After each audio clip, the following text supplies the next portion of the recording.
What's up, guys? It's Wednesday, and welcome to CNA Films and Animation's Animation Corner. What did we watch this week, Corey? This week we watched the 2012 film Rise of the Guardians. This film is directed by Peter Ramsey, and it has the voice acting talents of Chris Pine as Jack Frost, Alec Baldwin as North or Santa Claus, if you want. Jude Law as Pitch or the Boogeyman.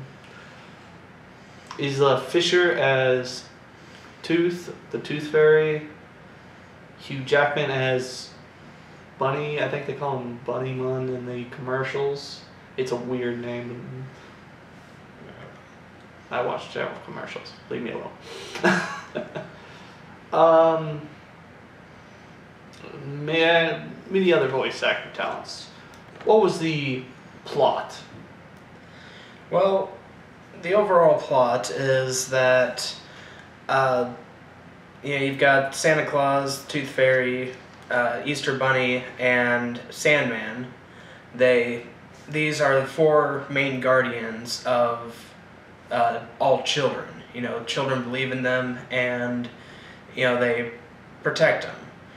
And when Pitch Black comes in, basically the boogeyman, he wants to basically take over the world, make all the children, fear him, the boogeyman, and to forget about Easter Bunny and Santa Claus, Tooth Fairy, and everyone else. And so the moon basically prophesizes, and more or less, the moon basically says through symbolism, I guess, that Jack Frost is going to be the next guardian. And Jack Frost, he's kind of an arrogant, he's all about fun.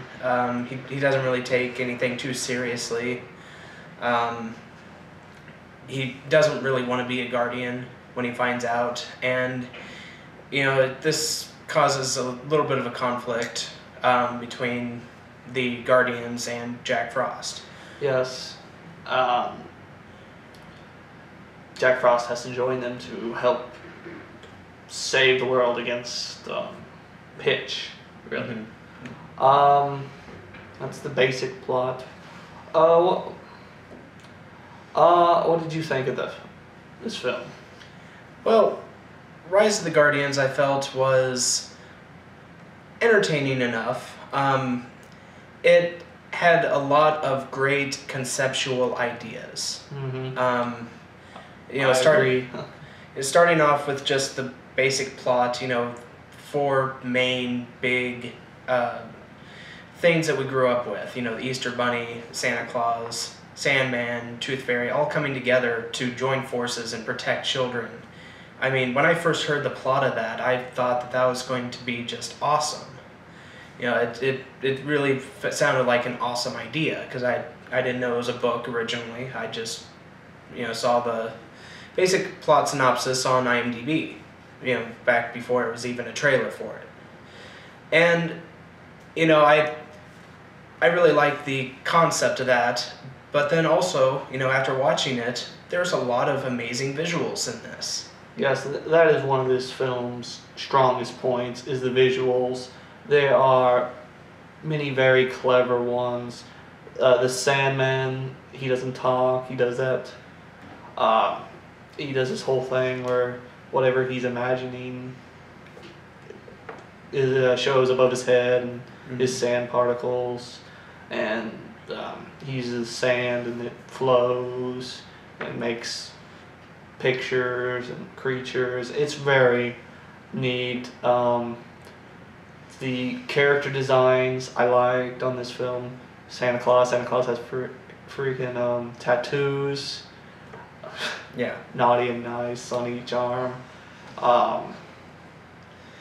One that I really liked, and I didn't think I would, just based off of seeing different pictures and stuff, but the one I really liked the best overall, like concept design-wise, was the Tooth Fairy. Okay. And the reason is because, they are, both the Tooth Fairy and her, helper, helpers or fairy helpers. And they're more or less like designed similar to what is it, hummingbirds. Yes. And they really did a great job with the animation on that. Very neat, and I have to agree with you. I wasn't sure on that, but the animation was nice. I like the animation. The only thing I have really against this film is that it wants to show it off so fast. Mm-hmm. There's just some very neat, I guess, battle scenes between good and evil, Mm-hmm. and Pitch's nightmares and all that. It's cool, but it goes so quickly. It's like, oh, what's going on here? Oh, crap, whoa. Yeah. What did I think I just missed something. What happened? And it kind of, for me, pulls you away from it. It's like, it's just happening so quickly. The visuals are great, though, for Mm-hmm. when you can see them. But there's several instances where it just speeds by him too fast. Yeah, and I can agree with you on that. It does try to be a lot quicker paced than it really needs to be.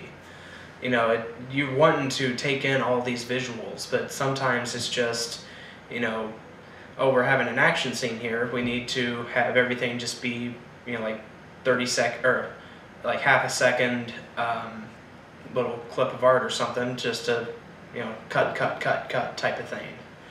It's hard for you to focus on what exactly is going on.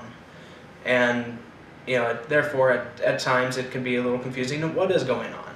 Yes. I thought they put a lot of very neat ideas into this film, like, let's see, Pitch, he controls nightmares because he's the boogeyman, Mm-hmm. and he pretty much steals the Sandman's powers, or not stealing, he copies them. Mm-hmm. Let's see, I thought the whole thing with Santa's, they call him North. I don't know if they ever actually call him that by name, except maybe once or twice. His helpers, they're not elves, they're Yetis, which was, okay, that's different. Mm-hmm. But there are elves, but they don't really have a purpose. They kind of felt more like minions from Despicable Me, but with the lack of purpose. Yeah, they're just there. The Yetis, they build the toys, they help out, I guess, the missions, and the elves just follow. Yeah. Basically to bring, I guess, comic relief. Yeah, but they're funny here and there, but they just seemed, I guess, wasted to me. Yeah. Let's see, visually the worlds, each different world. Let's see, there's the North Pole. That was neat. The whole toy factory, the Tooth Fairy's place was neat. The Easter Bunny's world. Mm-hmm. That was cool. I like that. That was neat. Let's see, the Easter Bunny had, for some reason, the giant rock eggs. Mm-hmm. Those were neat. I didn't understand why they were there, but those were neat. It has a lot of ideas, and a lot of ones that could be really, really good, but they just don't build on them, and the ones they do, they just want to push them out so fast. Mm-hmm. Let's see, the side plots with Jack Frost. They're neat. He's not as well known as the other Guardians, and he doesn't remember where he comes from, which is this whole thing. And he just doesn't know who he is, and he's trying to figure that out. Which is not a bad storyline. It just a lot of it to me seemed the character is coming off as self-centered. Mm-hmm. He only helps him to help himself, Mm-hmm. which I don't know. That just he does come around and helps him, but to get things started, he's very self-centered. Mm-hmm. Which once you learn his backstory, he's not so much. But the in between, it's like I'm supposed to be rooting for this character. Okay. But once I guess towards the climax, you actually do. Mm-hmm. You get behind him. You have any thoughts on it? Other than what I just said, Any more thoughts on it? No, not really.